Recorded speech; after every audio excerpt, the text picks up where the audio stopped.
Hi అండి, welcome to my channel. ఈరోజు నేను శారీస్కి మనం ఎప్పుడైనా థ్రెడ్స్తో వేస్తుంటాం కదా, అలా కాకుండా ఇలా క్లాత్తో కూడా మనము శారీస్కి కొంగుముళ్ళు వేస్తే చాలా బాగుంటుంది. నేను కూడా ఫస్ట్ టైం ట్రై చేశాను, చాలా బాగా వచ్చింది. మీరు కూడా ట్రై చేయండి. ఇలా క్లాత్ని పొడగ్గా కట్ చేసుకున్న తర్వాత మీ ఇష్టం, మీకు లెంత్ ఎంత కావాలంటే అంత కట్ చేసుకోవచ్చు. శారీస్కి వచ్చేసి 25 నుంచి 30 పడతాయి అన్నమాట. ఇలా ఒక డబ్బా షేప్లో కట్ చేసుకున్న తర్వాత వీడియోలో చూస్తున్నట్టు అలా కట్ చేసుకొని ఒకవైపు మర్చుకొని కుట్టేసుకుంటే ఇలా మన కోన్ షేప్ వస్తుంది.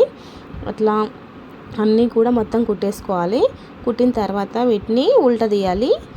ఉల్టా తీసేటప్పుడు ఒకవేళ షేప్ సరిగ్గా రానట్టయితే ఇలా లోపలికి మనం ఏదైనా పొడుగా పిన్నిస్ కానీ లేకపోతే సూది కానీ పెట్టి ఇలా లోపల నుంచి తీసేస్తే మనకి ఇలా మంచిగా షేప్ కరెక్ట్గా వస్తుంది.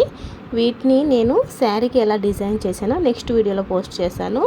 చాలా బాగుంటుంది, తప్పకుండా ట్రై చేయండి. మన ఛానల్ అయితే సబ్స్క్రైబ్ చేయండి.